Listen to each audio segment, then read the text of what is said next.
Tony Dungy recently made news, and now he's making more. Let's look. Well, those prayers were answered. Damar's recovering now. He's home. He's been released from the hospital. But what's the lesson in that? You know, an unbelievable thing happened that night. A professional football game with millions of dollars of ticket money and advertising money on the line. That game was canceled. Why? Because a life was at stake. And people wanted to see that life saved. Even people who aren't necessarily religious got together and called on God. Well, that should be encouraging to us. Well, hang on a second. First off, to invoke Damar Hamlin to push your narrative is very blah, and we'll continue this in a moment. But to say the non-religious called on God, look, I have no problem with whoever you worship. You should do whatever it is that you want. But for Tony Dungy to say everyone did this is obviously wrong, and there's going to be more wrong. Let's watch. Because that's exactly why we're here today.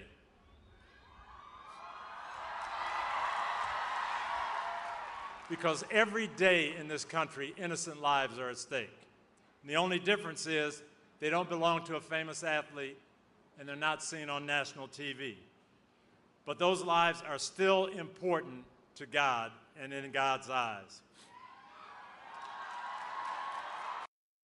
All right, so personally, when I watch this, I'll get into Dungy's history in a second, but what I think is really important is not once did he thank the medical staff, not once did he praise the response team, not once did he also praise the protocols that were in place that these sets of medical professionals followed.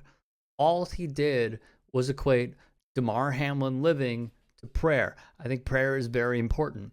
I think it's a very important thing that goes on and should go on, and people should continue to pray as they wish. But to say that is the only reason that Damar Hamlin was able to live that day is downplaying science and is downplaying the medical professionals. And truly, I believe that to be a slap in the face. Now, there are many, including CBS Sports' Danny Kanell, who has been an absolute joke since he left ESPN.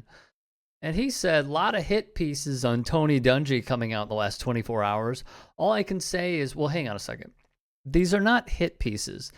They are fact-checking articles of Tony Dungy saying and tweeting at the Daily Wire, which Ben Shapiro founded, as we know, is an alt-right conservative. And the things he has said about many people, including Palestinians, claiming all lives matter, except for those that he doesn't care about, regardless. He tweeted at the Daily Wire, the litter box myth. An investigation by NBC News found those do not exist in any schools. They found one example, but it wasn't for kids. It was just there. One would assume that there is a cat in the school. So that was a disgusting anti-trans conspiracy theory that he tweeted. That's what Kanell was referring to. These are not hit pieces. They are fact-checking articles by trusted sources. So automatically, as a media member, he's losing. All I can say is Coach Dungy is one of the most genuine, humble, and morally upright people I've ever met. There's not an ounce of hate in him. The only hate in these articles is the hatred of Christianity. Again, to go back to this final point is putting it to the forefront and hiding behind it by saying, "Oh, you just don't like that I'm religious with this set of religious beliefs," when that is not the case. To say that he is genuine, I agree with that. To say he's humble, think so. To say he's morally upright, could be. But the morals in place are to love thy neighbor. The morals in place are to treat everyone with dignity and respect.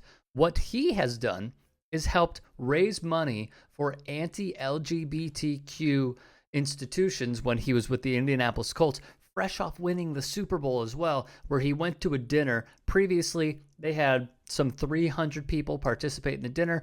When he went, there was about 600 to 700 people. They made over $70,000 because of it. He has befriended a total bigot who is best friends with Lauren Boebert, Pastor Andrew Womack, who said the LGBTQ plus community should have labels on their foreheads. He and CBS Sports' James Brown have gone and done interviews with Andrew Womack. Andrew Womack also equated being gay to murder.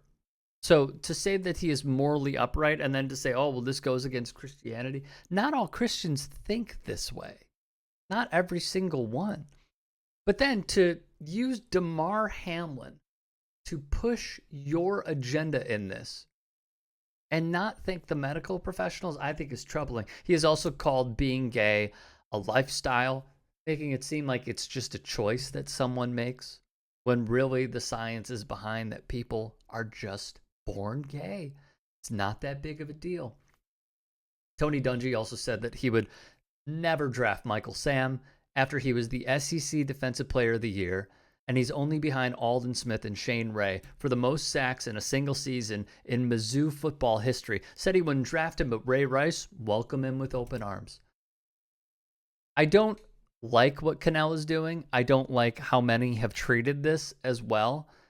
It's not hit pieces and hatred of religion. It is standing up for the oppressed that he wants to keep marginalized, period.